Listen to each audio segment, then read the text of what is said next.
Yo, what's going on, guys?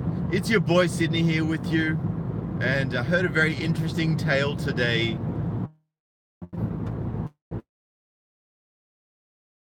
It was a bit of everything, paid for her rent, basically covered all of her living expenses. And,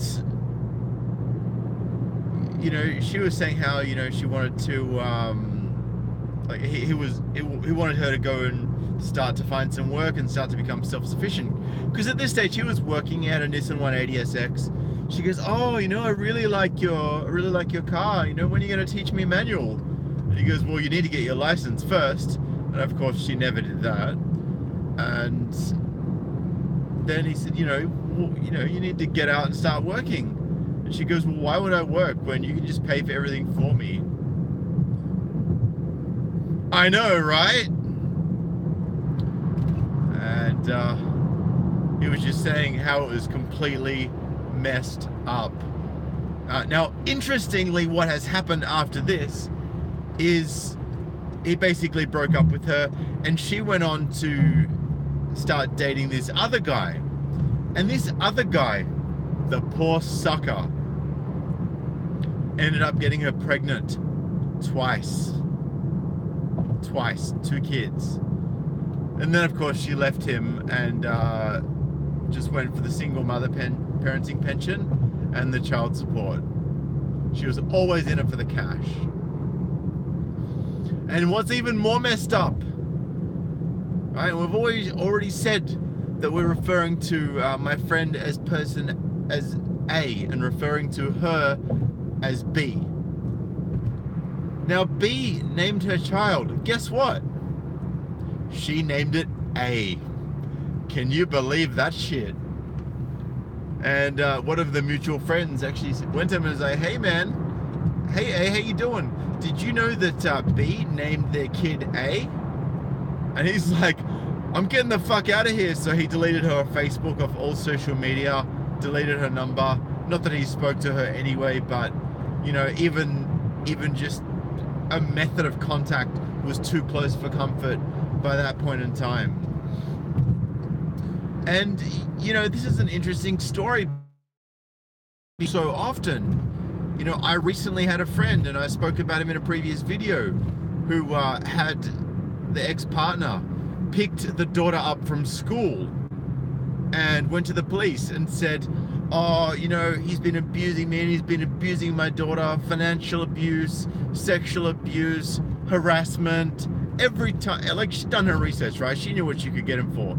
Everything under the sun she could accuse him of, she did. And then of course she went for child support. This was after she'd already taken $140,000 out of their joint bank account before she fucked off overseas, right? And then there was my ex-girlfriend when I was 28 and she was 18. She was a younger Vietnamese girl, but she grew up in Australia, so she was fairly westernized.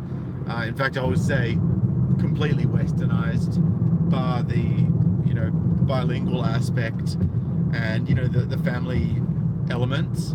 But in terms of boyfriend and girlfriend relations, she was westernized. And she once came along, like, we were dating, and the same sort of thing, right? I've spoken about this before. I was paying for everything. I was going into debt. I was struggling to manage my own rent and pay for everything, and then pay for. She wanted to go out to dinner. She wanted this. She wanted that. She wanted me to go get a McDonald's. Blah blah blah blah blah blah. By the way, she's now got fake lips and fake tits and God knows what else. So while we were dating, she met this hypergamy whore who was just a real piece of work and was encouraging, oh, you need to go out and fuck a black guy, and you should be trying other guys, and basically encouraging her to jump on that carousel and grab it with both hands, right? Now she was working and she was studying at the same time, to be fair. So she was studying at uni to become a nurse. Surprise, surprise. She didn't want to get into a STEM field, as most women don't want to get into STEM. And it's not because of sexism, it's just because it's not their thing.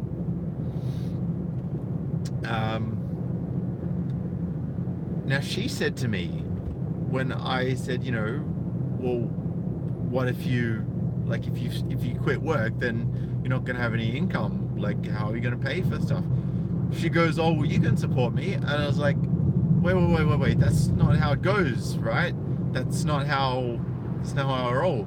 She goes, yeah, well, you're my boyfriend. You're supposed to pay for everything. And I was like, wow. What the actual fuck? Just absolutely nuts. Like, just crazy. Seriously. So, yeah, and look, this is all the time. I'm seeing this over and over again in countless instances. You know, these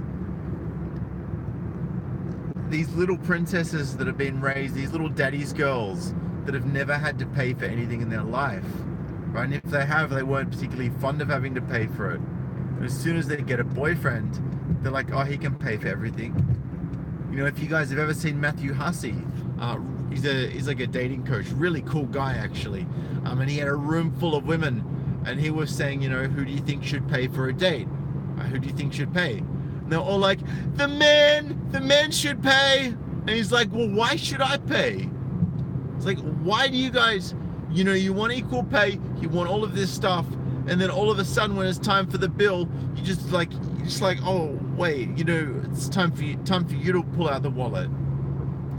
Right? But how's that fair? How is that just? And guys, I'm going to be honest with you.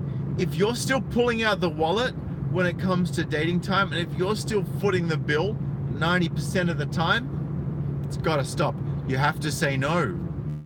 You have to say no. Right? Got to get out of it. Got to get out of that cycle. Stop paying for everything. Right? And look, you might have a traditional relationship. Maybe. It's very rare these days, but it's a maybe. And if you have a traditional relationship where, you know, she really looks after you as a man, she respects you, she supports you, you know, and she doesn't expect you to pay for everything, but she appreciates it, and maybe she's not in a position to do so. If you're in that kind of relationship and, you know, everything is, you know, mutual and everyone's happy, then that's great. But if you're in a relationship where you're being expected to pay for everything, right? And then she disrespects you, that's when you gotta draw the line, man.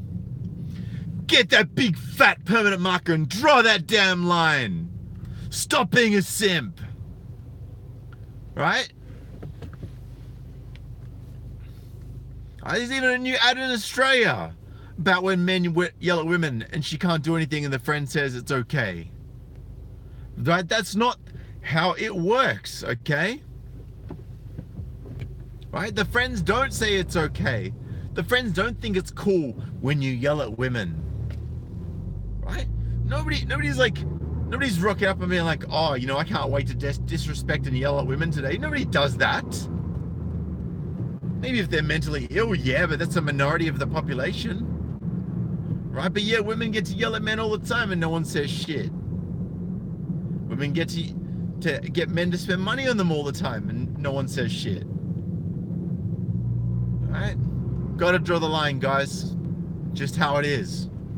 And you never tell a woman how much money you have or how much money you make. Never tell them. Right? I got a buddy of mine, you know, over in Zurich. He's got some stuff going on in France. Like, he's very, very wealthy, but he dresses in t-shirts, shorts. Like, he just dresses in, you know, everyday clothes, just casual stuff. You know, like, he's not driving around in a Lamborghini, you know, wearing a Rolex, wearing an Armani suit. Maybe he does sometimes, right? If he feels like it, but it's because he feels like it, not because he's trying to impress anyone. Right? And it's funny, the things he gets to hear, the things he sees, because people judge him based on what he wears. Right? It's like the time my buddy and I we rocked up to Chatswood Lexus and we picked up an $80,000 Lexus IS 350 F Sport, brand new, straight off the lot, fully optioned, wearing something like this and shorts. We look like freaking hobos, right? But that doesn't mean anything these days. The guy's a truck driver. He's killing it. Killing it. Right? And people want to turn around and judge. Oh, he's just a truck driver. It's like, yeah, he's a truck driver that earns triple what you do with that gender studies degree. Just some real talk right there for you guys. Nah, you've outed yourself. It's my buddy, sort of Damocles. He only dresses up at work. Rest of the time, it's Mr. Hobo. It's good to see you guys all. And Voyager from Sydney. Whereabouts in Sydney you from, man? Drop me a line. I'd love to catch up with you at some point.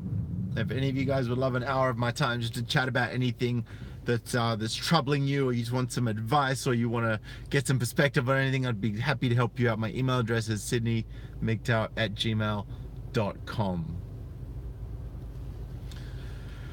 All right, guys, I'm gonna bounce for now. It's really good to see you all. I hope you enjoyed this video. If you did enjoy this video, I really encourage you to share it with your friends, share it on social media, get involved in the comments section, and if you want to head over to Patreon, feel free to head on to patreon.com/Sydney Migtow. And I'm looking forward to your email as well, Nadia, about your experiences with the Duluth model. All right, guys, I'm out of here. But until next time, it's your boy Sydney bringing you the red pills. And if you haven't yet subscribed, if you're one of the majority of people who watch my channel these days and you haven't yet subscribed, hit the bell down the bottom next to the subscribe button after you hit the subscribe button. And I look forward to catching you in the next one. Appreciate it, guys. Peace out.